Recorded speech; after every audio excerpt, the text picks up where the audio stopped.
na maligya dira. Kumti klaro oy. Ha, di ba ito na ako kaupay? Ang mukha na itong bayhana. Ano to baligya oy? Unsa day gibaligya? Una, manok. Unya ang gihatag dahon. Kung sa may manok diri. Pagkaduha, ice. Unya pagkahumandan wala dayon. Ha, kung sa may naghimo diri. Ay, Tulo, kamunggay. Tambok pa kuno nako. Pero patay na di ay. ha? Kung sa may kamunggay diri, ang naara flowers ra. Arong bayhana ay pa-report ko na to ninyo ikaw. Sa man na to report. Sa barangay. Ay, kasuko.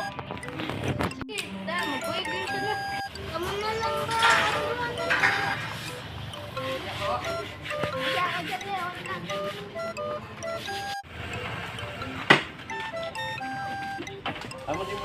Nanara din ang kapitan ay aral ng report. Ang sige. Uy, pangapon sa limo, sa may tuyo.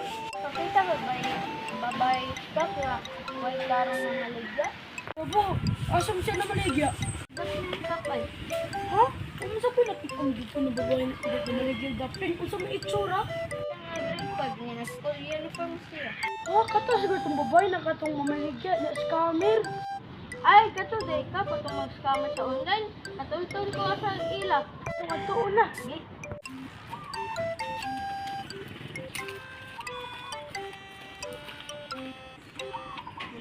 Mga guys, multi-part to na mo guys katong sa silgahan ng COVID. Maghimo ya remake content part 3 sunod-sunod na mo. So, peace.